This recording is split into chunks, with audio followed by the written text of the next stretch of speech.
بسم اللہ الرحمن الرحیم۔ السلام علیکم، آپ دیکھ رہے ہیں الف نیوز اور میں ہوں آپ کے ساتھ ماجد علی۔ شامل کرتے ہیں پاکستان اور دنیا بھر سے ون لائن ہیڈ لائنز۔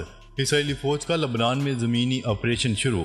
اسرائیلی فوج نے لبنان کے جنوب مغرب میں زمینی آپریشن شروع کرنے کا اعلان کر دیا۔ غیر ملکی خبرسا ایجنسی کی رپورٹ کے مطابق اسرائیلی فوج کا کہنا ہے کہ لبنان کے جنوب مغرب میں اس کے 146ویں ریزرو ڈویژن نے زمینی آپریشن شروع کر دیا ہے۔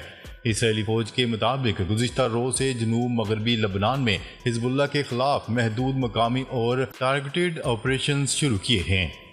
اس حوالے سے اسرائیلی فوج کا مزید کہنا تھا کہ 146واں ریزرو ڈویژن پہلا ریزرو ڈویژن ہے جو جنوبی لبنان میں حزب اللہ کے خلاف زمینی کارروائیوں کا حصہ ہے۔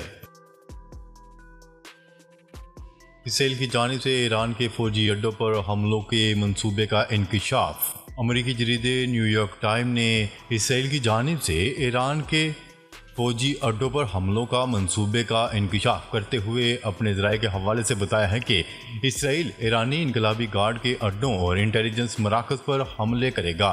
جریدے کا کہنا ہے کہ ایران نے اسرائیلی حملے پر رد عمل دیا تو ایران کے ایٹمی مراکز پر حملہ ہو سکتا ہے۔ اسرائیل کی معیشت غزہ میں فتح سے قبل ہی جنگ ہار چکی، اسرائیلی اخبار کا بڑا اعتراف۔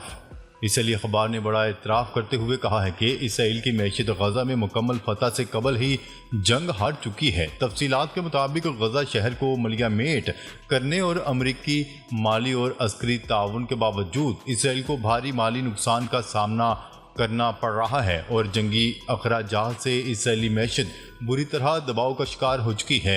اسرائیلی خبرسا ادارے کی رپورٹ کے مطابق لبنان اور غزہ میں جنگ کی وجہ سے اسرائیل کو یومیہ $24 کروڑ کا خرچہ برداشت کرنا پڑ رہا ہے، جبکہ ٹورزم انڈسٹری بند ہونے سے اسرائیل کی معیشت کو بڑا دھچکا لگا ہے۔ روس نے یوکرین کے اہم ایئر بیس پر ہائپرسونک میزائل داغ دیا۔ یوکرین کا کہنا ہے کہ روس نے اس کے ایک اہم ایئر بیس پر ہائپرسونک میزائل سے حملہ کیا ہے۔ رپورٹ کے مطابق یوکرین کی جانب سے کہا گیا ہے کہ پیر کی صبح ایک روسی ہائپرسونک میزائل نے یوکرین کے ایک بڑے ایئر بیس کو نشانہ بنایا۔ یوکرینی فضائیہ نے یہ نہیں بتایا کہ آیا اس حملے سے ان کا کوئی نقصان ہوا یا نہیں، تاہم مقامی گورنر کا کہنا ہے کہ حملے میں کوئی شہری جانی نقصان نہیں ہوا اور نہ ہی اہم بنیادی انفراسٹرکچر کو نقصان پہنچا ہے۔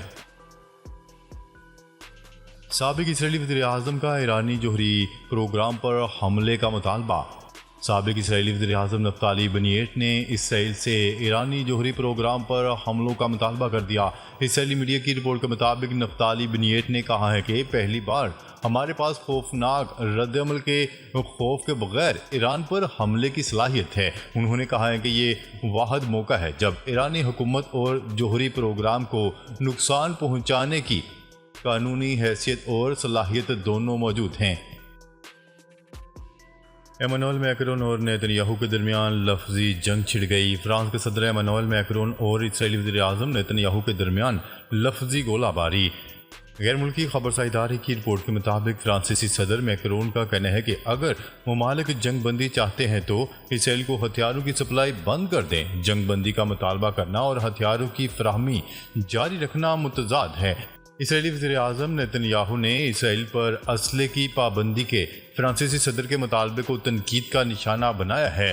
اسرائیلی وزیر اعظم نیتن یاہو نے سخت رد عمل دیتے ہوئے کہا کہ فرانسیسی صدر میکرون اسرائیل کے لیے ہتھیاروں کی پابندی کا مطالبہ کر رہے ہیں اور ان کو شرم آنی چاہیے۔ اسرائیل ان کی حمایت کے بغیر بھی جنگ جیت جائے گا۔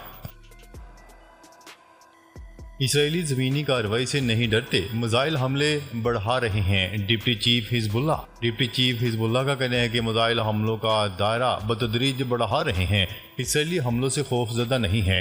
حزب اللہ کے ڈپٹی چیف شیخ نعیم قاسم نے اسرائیل پر حملوں کے 1 سال مکمل ہونے پر خطاب کرتے ہوئے کہا کہ طوفان الاقصی آپریشن مشرق وسطی میں تبدیلی کا آغاز ہوگا۔ ان کا کہنا تھا کہ حزب اللہ کمان مربوط ہے، امریکہ و اسرائیل جنگی جرائم میں ملوث ہیں۔ حزب اللہ کے ڈپٹی چیف کا مزید کہنا تھا کہ دشمن کو نشانہ بنا رہے ہیں، اسرائیلی فوج کی زمینی کارروائی سے نہیں ڈرتے۔ مالدیپ کے صدر کشیدگی کے بعد تعلقات کی بحالی کے لیے بھارت پہنچ گئے۔ مالدیپ کے صدر محمد میزو کشیدگی میں کمی اور تعلقات کی بحالی کے لیے 5 روزہ دورے پر بھارت پہنچ گئے۔ محمد میزو کی مالی مشکلاتوں کے پیش نظر انتخابات میں کامیابی کے بعد پہلی مرتبہ بھارت کا دورہ کر رہے ہیں۔ اپنے 5 روزہ دورے کے موقع پر وزیر اعظم نریندر مودی سمیت دیگر اہم بھارتی حکام اور کاروباری شخصیات سے بھی ملاقاتیں کریں گے۔ ایٹمی سپر پاور بننے کا سفر اب تیزی سے طے کریں گے حکمران شمالی کوریا۔ شمالی کوریا کے حکمران کم جونگ ان نے نیشنل ڈیفنس یونیورسٹی میں تقریر کرتے ہوئے کہا کہ جوہری ہتھیاروں کی حامل ملٹری سپر پاور بننے کی جانب تیزی سے گامزن ہے اور اپنے دفاع میں اس طاقت کو استعمال کرنے میں ہچکچاہٹ کا مظاہرہ نہیں کریں گے۔ شمالی کوریا کی سرکاری خبرساں ایجنسی کی رپورٹ کے مطابق کم جونگ ان نے ایک ہفتے میں دوسری بار سخت ترین حریف ملک جنوبی کوریا کے صدر یون سک یول کا نام لے کر خطے کو غیر مستحکم کرنے کے لیے امریکی گٹھ جوڑ کی مذمت کی۔ ایران کی عسکری صلاحیت کو اسرائیل اور امریکہ سنجیدگی سے لیں، CIA نے خبردار کر دیا۔ امریکی خفیہ ایجنسی CIA کے چیف کا کہنا ہے کہ ایران نے اسرائیل پر حالیہ بیلسٹک میزائل حملوں سے اپنی حیران کن عسکری صلاحیتوں کو ظاہر کیا ہے۔ عالمی خبرساں ادارے کی رپورٹ کے مطابق امریکہ کی عالمی شہرت یافتہ خفیہ ادارے سینٹرل انٹیلیجنس ایجنسی کے چیف ولیم برنس نے اپنے ملک اور اسرائیل کو خبردار کیا ہے کہ ایران کی عسکری صلاحیتوں کو سنجیدہ لینے کی ضرورت ہے۔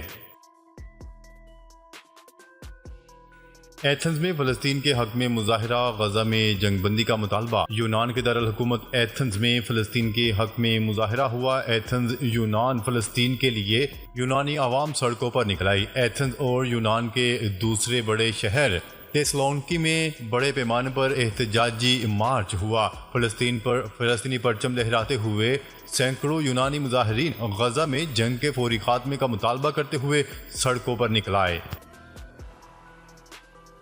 اسرائیل کے الضاحیہ پر 2 نئے حملے۔ حزب اللہ کی تل ابیب کے نزدیک اڈے پر راکٹ باری۔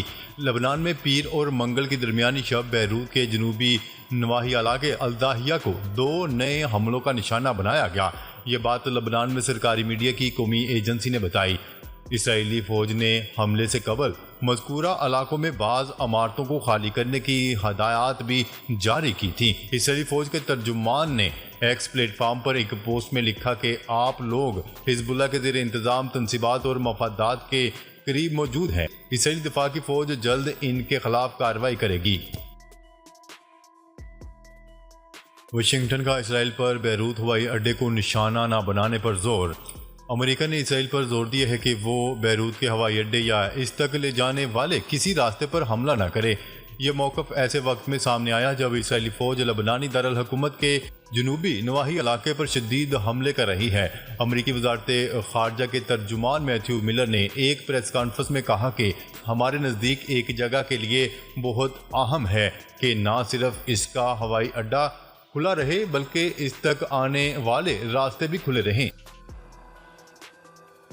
غزہ اسرائیل جنگ۔ امریکہ کی اسرائیل کو ریکارڈ $17.9 بلین کے اسلحے کی فراہمی۔ پیر کو جاری کردہ ایک نئی رپورٹ کے مطابق جو بائیڈن انتظامیہ نے گزشتہ سال 7 اکتوبر کے حملے کے بعد سے اسرائیل کو کم از کم $17.9 بلین کی فوجی امداد فراہم کی ہے اور کم از کم مزید $4.86 بلین یمن کے حوثیوں کے خلاف لڑائی پر خرچ کیے۔ تاہم تازہ ترین رپورٹ گزشتہ ہفتے پینٹاگون کے شرق مشرق وسطی میں اضافی فوجیوں اور حساسہ جات کی تعیناتی کے اعلان اور ساتھ ہی لبنان پر ایک اور اسرائیلی حملے کے آغاز سے پہلے مکمل ہو گئی تھی۔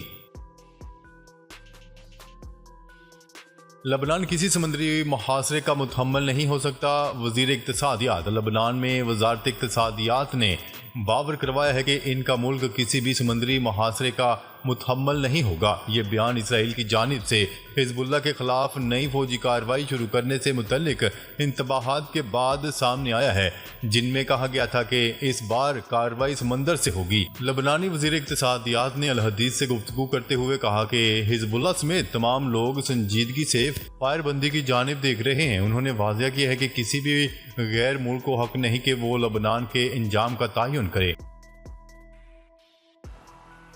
خام تیل کی قیمتوں میں اضافہ۔ عالمی خبرساں ادارے کی رپورٹ کے مطابق ویریئنٹ نارتھ سی کروڈ اگست کے بعد پہلی بار $80 فی بیرل سے اوپر چلا گیا، جبکہ گزشتہ ماہ ویریئنٹ کی قیمت $70 فی بیرل سے نیچے گر گئی تھی۔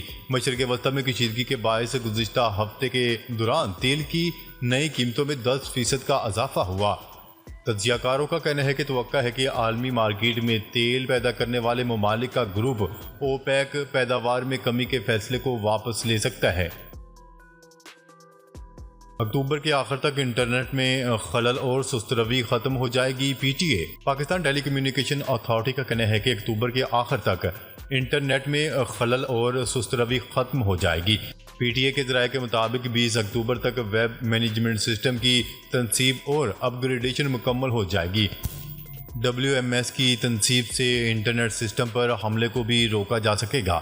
ناظرین، اب تک کے لیے اتنا ہی۔ مزید خبریں لے کر بہت جلد آپ کی خدمت میں حاضر ہوں گے۔ تب تک کے لیے اپنا خیال رکھیے گا۔ اللہ نگہبان۔